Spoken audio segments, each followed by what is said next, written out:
اللہ کرے وہ جلد ہی مل جائیں، اللہ کریں گے جلد ہی مل جائیں گے وہ ہمیں۔ احمد کے لہجے میں یقین تھا۔ میں ان کا ایسا حال کروں گا کہ سانس لیتے ہوئے بھی موت مانگیں گے وہ۔ عباس مشتعل ہوتے ہوئے بولا تو احمد نے اس کے کاندھے پر ہاتھ رکھ کر دلاسا دیا۔ دن تیزی سے گزر رہے تھے۔ زندگی دعا کے آنے سے مزید خوشگوار ہو گئی تھی۔ عباس ہفتے میں 1-2 بار حویلی چلا جاتا تھا، مگر ہرا اور دعا کو اکیلے چھوڑنے پر کبھی رضامند نہیں ہوا تھا۔ سردار شیردل کے علاوہ حویلی کا کوئی بھی مکین دعا سے ملنے یا اسے دیکھنے نہیں آیا تھا۔ اس بات کا عباس کو شدید دکھ ہوتا تھا، مگر وہ فی الحال اس معاملے میں کچھ نہیں کرنا چاہتا تھا، کیونکہ جب بھی وہ ہرا کے حق میں بولتا تھا اس کی ماں کو یہ بات ناگوار گزرتی تھی۔ بے شک ہرا اور دعا بے قصور تھی، مگر وہ اپنی ماں سے بھی عداوت نہیں رکھ سکتا تھا۔ وجہ ماں اور بیوی دونوں میں توازن رکھنا تھا۔ اسے یہی بہتر لگتا تھا کہ کم از کم ہرا سکون سے رہتی ہے، ہر پریشانی سے دور رہتی ہے۔ وہ آج آفس سے جلدی نکلا تھا کہ آج اسے حویلی جانا تھا ماں سے ملنے۔ سیدھا وہ ان کے کمرے میں چلا آیا تھا۔ اسے دیکھ کر وہ ہمیشہ کی طرح کھل اٹھی تھی۔ آج تو رک جاؤ ماں کے پاس، انہوں نے عباس کی پیشانی پر ہاتھ جماتے ہوئے کہا۔ ماں صبح جلدی جانا پھر مشکل ہو جاتا ہے، جلدی آفس پہنچنا ہوتا ہے۔ وہ اصل بات نہ کہہ سکا کہ گھر میں ہرا اور دعا کو رات کو اکیلا نہیں چھوڑ سکتا، کیونکہ جانتا تھا سردار بی بی کو اس کی بات ہرگز پسند نہیں آئے گی۔ بس یہی بہانے ہیں تمہارے۔ ماں کا بھی دل کرتا ہے کہ اس کا بیٹا اس کے ساتھ کھانا کھائے، انہوں نے سر جھٹک کر کہا تو عباس مسکرایا۔ ٹھیک ہے، میں کل لنچ آپ کے ساتھ کروں گا، وہ مسکرا کر بولا تو سردار بی بی نے بھی مسکراتے ہوئے سر ہلایا۔ ماں، آپ میری بیٹی سے ایک بار بھی نہیں ملیں گی؟ وہ بالکل میرے جیسی ہے، آپ دیکھیں گی تو بے اختیار پیار آئے گا آپ کو اس پر۔ وہ ان کی گود میں سر رکھے لیٹا ان کے ہاتھ کو عقیدت سے تھامے، شاید ان 2 ماہ میں پہلی مرتبہ شکوہ کرتے ہوئے آخر میں مسکرایا تھا۔ دعا کا معصوم خوبصورت چہرہ اس کی آنکھوں کے سامنے آیا تھا کہ اسے اپنے دل میں سکون اترتا محسوس ہوا تھا، جبکہ عباس کے اچانک سوال پر سردار بی بی چونکی تھی۔ میں اس ونی کی بیٹی کو تمہاری اولاد مانتی ہی نہیں ہوں، وہ کھردرے انداز میں بولی تھی کہ کچھ پل کو عباس ان کا سپاٹ چہرہ تکتا ہی رہ گیا۔ وہ میری اولاد ہے ماں۔ اس مرتبہ وہ ان کی گود سے سر اٹھا کر ان کے سامنے بیٹھا، نہایت سنجیدگی سے گویا ہوا۔ ہم نہیں مانتے، وہ طنزیہ مسکرا کر بولی تھی کہ عباس نے لب بھینچ لیے۔ ماں، آپ اتنی سخت دل تو کبھی نہیں تھی، وہ مدھم آواز میں لہجے میں دکھ لیے بولا۔ میری بیٹی مری ہے، میرے وجود کا ٹکڑا تڑپ تڑپ کر مرا ہے۔ ظالموں نے میری معصوم بچی سے جانے کون سے بدلے لیے۔ تم اور تمہارے باپ کی طرح سب فراموش نہیں کر سکتی، نہیں بھول سکتی اپنی بیٹی کا دکھ میں۔ جب اس دشمن کی بیٹی کو تمہارے ساتھ خوش دیکھتی ہوں نا، میرے دل میں پھانس سی چبھتی ہے، وہ روندھی ہوئی آواز میں کہتی آخر میں رو پڑی۔ ان کے لہجے کا درد عباس کو بے چین کر گیا۔ وہ خود بھی تو خود پر مضبوطی کا خول چڑھا چکا تھا کہ مرد تھا، سب کے سامنے رو بھی نہیں سکتا تھا، مگر دل میں کیسے کیسے درد تھے یہ تو وہی جانتا تھا۔ ماں، انصاف کریں، اس سارے معاملے میں ہرا کا کہاں قصور ہے؟ خدا کی قسم، اگر آپ ایک جگہ بھی اس کا قصور مجھے بتا دیں تو میں اپنے ہاتھوں سے جان لے لوں، مگر آپ سمجھیں نا ماں، ظلم اگر ہمارے ساتھ ہوا ہے، ہماری آبی کے ساتھ ہوا ہے تو ظالموں نے کیا ہے۔ ہرا اس سارے معاملے میں انجان ہے، بے قصور ہے۔ میں خدا سے ڈرتا ہوں ماں، پہلے ہی کم آزمائشوں میں نہیں ہیں ہم لوگ، کہیں ہرا کے خاموش آنسو ہمیں مزید آزمائش میں نہ ڈال دیں۔ وہ انہیں سمجھاتا ہوا بول رہا تھا۔ لگتا ہے سب بھول گئے، محض اس لڑکی کے سوا۔ اپنی بہن تو تمہیں یاد بھی نہیں، انہوں نے طنزیہ کہا تھا، جبکہ عباس نے ان کی بات پر نفی میں سر ہلایا تھا۔ کچھ نہیں بھولا ماں، ظلم کے خلاف آواز اٹھاتا ہوں اور لوگوں کو انصاف دلواتا ہوں، یہی کام ہے میرا۔ تو اپنی بہن کو کیوں نہیں دلواؤں گا انصاف؟ وہ انہیں یقین دہانی کروا رہا تھا، مگر انہوں نے اس کی بات ہوا میں اڑائی۔ تو پھر طلاق دے دو اس لڑکی کو اور توڑ دو دشمن کی لڑکی کے ساتھ رشتہ۔ وہ اپنی بات پر ہی اڑی ہوئی تھی، جبکہ ان کا مطالبہ سن کر عباس چند پل کو انہیں تکتا رہ گیا۔ کتنی مرتبہ کہہ چکا ہوں ماں کہ آبی والے معاملے میں ہرا بے قصور ہے، پھر سزا اسے کیسے دے دوں، بلا وجہ اسے کیسے چھوڑ دوں؟ یہ ناانصافی میں اپنی بیوی کے ساتھ کرنے کے بعد کیا منہ دکھاؤں گا خدا کو جس نے حساب لینا ہے مجھ سے؟ وہ زچ ہو کر لفظ چبا کر ادا کرتا ہوا بولا تھا۔ کیا مطلب ہے تمہاری ان باتوں کا عباس؟ کہاں ہے تمہاری اور تمہارے باپ کی غیرت؟ آج تم اس لڑکی کو ہی مظلوم کہہ رہے ہو تو کل کو آبی کے قاتلوں کو بھی خدا کے نام پر معاف کر دو گے؟ وہ یکدم آگ بگولا ہوئی تھی۔ ہرگز نہیں ماں، میں صرف بے قصور کی حمایت کر رہا ہوں۔ قاتلوں کو ان کے انجام تک ضرور پہنچاؤں گا، بہت جلد۔ یہ آپ کے بیٹے کا وعدہ ہے آپ سے۔ وہ ان کے ہاتھ تھامتے ہوئے بولا تھا۔ مجھے ان کے خاندان کی لاشیں دیکھنی ہیں عباس، مجھے میری بیٹی کے قاتل ہر حال میں تڑپتے ہوئے دیکھنے ہیں۔ وہ عباس کا ہاتھ جھٹکتی ہوئی بولی تھی کہ عباس نے اسبات میں سر ہلایا۔ بہت جلد ماں، بہت جلد وہ اذیت ناک انجام کو پہنچیں گے ماں۔ عباس کے چہرے اور لہجے میں ایسا کچھ تھا کہ سردار بی بی کے دل کو سکون پہنچا۔ مجھے اپنے بیٹے پر یقین ہے، تم سرداروں کا خون ہو، یقیناً تم انہیں خطرناک سزا دلواؤ گے، مگر وہ فخر سے کہتی آخر میں عباس کی آنکھوں میں دیکھنے لگی۔ مگر عباس نے ان کے خاموش ہو جانے پر سوالیہ انداز میں ابرو اچکا کر پوچھا، مگر تم وعدہ کرو اس لڑکی کو چھوڑ دو گے؟ میرے دل میں آبی کے قاتلوں کے بعد آخری کانٹا اس لڑکی کی صورت میں چبھتا ہے۔ وہ اس بار عباس کا ایک ہاتھ اپنے ہاتھ میں لے کر دوسرا اس کے چہرے پر جمائے بھرپور ممتا کا لمس بخشتی بولی تھی۔ ان کے لہجے میں مان تھا جسے عباس کبھی نہ توڑتا اگر وہ حق بات کہہ رہی ہوتی۔ بولو میرے شیر، کیا اپنی ماں کی بات رد کرو گے تم؟ چند لمحے عباس جب ہنوز ساکت انہیں دیکھتا رہا تو وہ اس کی داڑھی کو انگوٹھے سے سہلاتے ہوئے بولی، مت دیکھیں ماں کہ اس کا تعلق کس خاندان سے تھا، صرف یہ دیکھیں کہ وہ میری، آپ کے بیٹے کی بیوی ہے اور میری بچی کی ماں ہے۔ میں کسی صورت حرا کو نہیں چھوڑ سکتا۔ عباس اپنے اندر کے اشتعال کو بخوبی قابو کرتا بہت دھیمے انداز میں بولا تھا، ٹھیک ہے تم جا سکتے ہو۔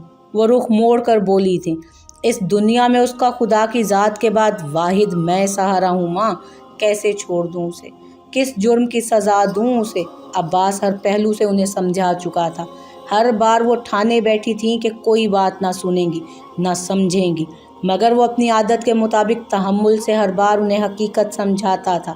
میں نہیں چاہتی تم اس لڑکی سے کوئی تعلق رکھو یا وہ ہمارے خاندان کی بہو کہلائے اور لوگ کہیں کہ سرداروں میں غیرت ہی نہیں رہی کہ بیٹی کے قاتل کے خاندان کی لڑکی کو بہو مان لیا اور نسل آگے بڑھا رہے ہیں۔ ابھی تو صرف یہ معلوم ہے لوگوں کو کہ آبی کا محض قتل ہوا ہے، ابھی اس کے ساتھ ہوئے ظلم کا کسی کو پتہ نہیں، ورنہ کیا منہ دکھائیں گے ہم لوگوں کو؟ وہ عباس کی ہر بات رد کرتی آخر میں رندھی ہوئی آواز میں بولی تھی، جبکہ عباس نے طویل سانس لیتے ہوئے ایک پل کو اپنے بالوں میں ہاتھ پھیرتے ہوئے دوبارہ ماں کو دیکھا۔ آبی کے ساتھ ہوئے ظلم کا صرف چند لوگوں کو علم تھا، مگر پھر بھی خود عباس کے دل میں پھانس چبھتی تھی۔ میری بات کا جواب دو عباس۔ عباس کا خاموشی سے انہیں تکتے رہنے پر وہ اپنے آنسو پونچھتے ہوئے پوچھنے لگی، ویسے تو حویلی میں شان و شوکت سے رہنا میری بیوی اور بیٹی کا حق ہے، مگر میں اپنی ماں کو بھی اذیت نہیں دے سکتا، اس لیے وہ دونوں ہمیشہ وہیں رہیں گی، مگر چھوڑنے کا سوال ہی پیدا نہیں ہوتا۔ عباس صاف گوئی سے بولا تھا، تم میرے وہ بیٹے ہو جس نے کبھی نافرمانی نہیں کی میری، مگر صرف اس ونی کے بارے میں تم نے کبھی میری بات نہیں مانی، تو کیسے حوالے کر دوں اپنے بیٹے کو اس کے؟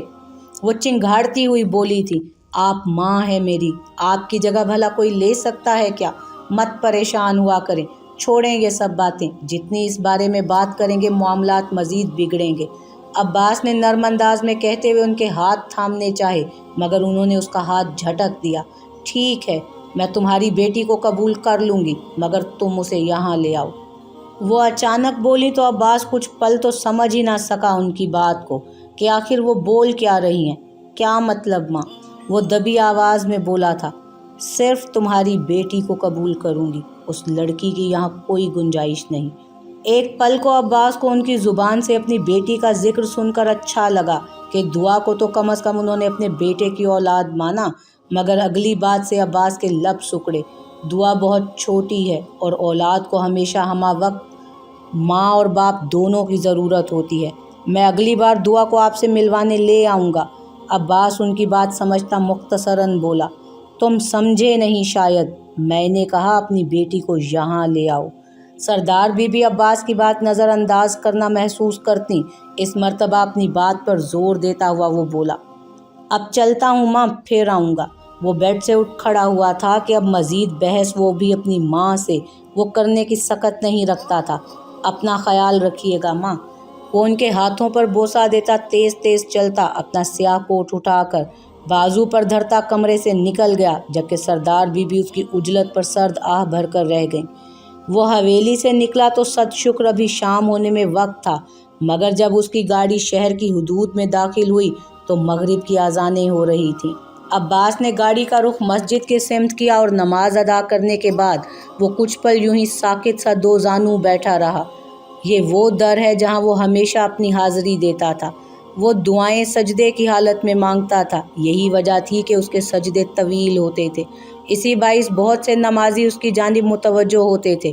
اسی دوران ایک بزرگ جو عباس سے خاصے متاثر ہوتے تھے، وہ عباس سے ہلکی پھلکی بات چیت کر لیتے تھے۔ انہیں عباس کی وجیح شخصیت اور قیمتی کپڑوں سے ہمیشہ حیرت ہوتی تھی کہ وہ دکھنے میں خاصا امیر کبیر لگتا تھا، مگر اس کچی گلی کی چھوٹی سی مسجد میں اکثر پایا جاتا تھا۔ اسی دوران انہوں نے عباس سے سلام دعا شروع کی تھی۔ انہیں وہ اچھا لگنے لگا تھا۔ السلام علیکم جوان، کیسے ہو؟ عباس کو اکیلا بیٹھا دیکھ کر وہ اسی کے پاس چلے آئے تھے۔ ان کے حشاش بشاش انداز پر عباس خیالوں کی دنیا سے لوٹا اور ان بزرگ کو بیٹھنے میں مدد دی۔ وعلیکم السلام بابا جی، الحمدللہ، آپ کیسے ہیں؟ سلام کا مسکرا کر جواب دینے کے بعد عباس نے ان سے پوچھا، کرم ہے اس پاک ذات کا جس نے اتنے گناہوں کے باوجود پردہ رکھ کر کرم کیا ہوا ہے۔ وہ بھی جواباً مسکرا کر گویا ہوئے، آج کچھ پریشان لگ رہے ہو؟ ان کے پوچھنے پر عباس مسکرایا، جی بس زندگی میں آزمائشیں تو آتی رہتی ہیں، بس دعا ہے خدا کے سامنے سرخرو ہوں۔ عباس کے لہجے کی سچائی دیکھ کر وہ بھی مسکرائے، بے شک، لیکن مسلمان بھائیوں کو آپس میں اپنے دکھ بانٹنے چاہیے، اگر اور کچھ نہ کر سکا تو دعا تو کر سکتا ہے نا دوسرا مسلمان اس کے لیے۔ وہ اس بار سنجیدگی سے بول رہے تھے۔ ایک سوال پوچھوں آپ سے؟ عباس کے لب سکڑے تھے، وہ بھی سنجیدہ تاثرات لیے پوچھنے لگا۔ بالکل، انہوں نے خوش دلی سے اجازت دی۔ زنا ایک قرض ہے، اگر آپ کسی کی بیٹی کو داغدار کرتے ہیں تو اپنی خود کی عزت وہ قرض ادا کرتی ہے، یہ سچ ہے نا؟ آواز کی لڑکھڑاہٹ پر قابو پاتا وہ پوچھ رہا تھا۔ ہاں بالکل یہی سچ ہے، انہوں نے بھرپور توجہ سے عباس کے چہرے پر اذیت کے تاثرات دیکھتے ہوئے کہا، مگر ایک شخص جس نے آج تک باخدا کسی لڑکی کو بری نگاہ سے دیکھنا تو دور، نگاہ اٹھا کر بھی نہیں دیکھا ہو، مگر پھر بھی اس کی عزت داغدار ہو جائے تو؟ اس سے آگے عباس سے بولا نہ گیا، جبکہ اس کی آنکھوں کی نمی ان بزرگ نے بخوبی دیکھ لی۔ پھر تو یہ اس شخص کی آزمائش ہے، بے شک خدا اپنے بندے کی اتنی آزمائش لیتا ہے جتنی سہنے کی اس میں سکت ہو، اس سے زیادہ بوجھ نہیں ڈالتا خدا اپنے بندے پر۔ وہ عقیدت سے کہتے ہوئے عباس کے ہاتھ پر اپنا ہاتھ جما چکے تھے، مگر کبھی کبھی دل پھٹتا ہے، دل کرتا ہے ہر چیز کو آگ لگا دوں۔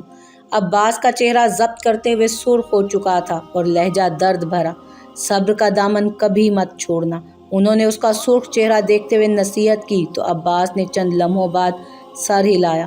وہ جب گھر میں داخل ہوا تو رات ہو چکی تھی۔ عموماً وہ شام سے پہلے گھر آ جاتا تھا، مگر آج وہ ہورا کو آگاہ کر کے گیا تھا کہ وہ حویلی جائے گا اور واپسی پر دیر ہو جائے گی، مگر لاؤنج میں داخل ہوتے ہی اسے دعا کے رونے کی آواز آئی۔ تیز تیز قدم رکھتا ہوا وہ اپنے کمرے کی جانب بڑھا، جہاں ہورا دعا کو گود میں لیے بہلاتے ہوئے چکر کاٹ رہی تھی، مگر دعا کسی صورت چپ نہیں ہو رہی تھی۔ ایک لمحہ ضائع کیے بغیر عباس ان کی جانب بڑھا۔ عباس کو دیکھ کر ہورا کے آنسو بھی چہرے پر گرنے لگے۔ عباس نے نرمی سے دعا کو ہورا کی گود سے لیا اور سینے سے لگا کر پیار کرنے لگا۔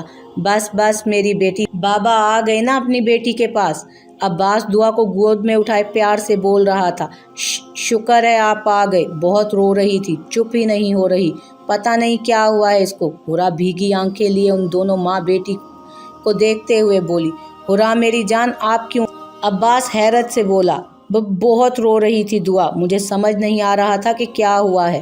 ہورا سسکیاں بھرتی عباس کی گود میں دعا کو دیکھتی ہوئی بول رہی تھی، جو کہ اب عباس کی گود میں رو تو نہیں رہی تھی، مگر بہت رونے کے باعث ہچکیاں لے رہی تھی۔ ہورا میری جان، دعا بچی ہے اور بچے تو روتے ہیں، مگر آپ کیوں رو رہی ہیں؟ کیا ہوا ہے؟ اس کی کلائی تھام کر اسے اپنے ساتھ لگاتے ہوئے عباس بولا تو ہورا کے رونے میں مزید شدت آ گئی۔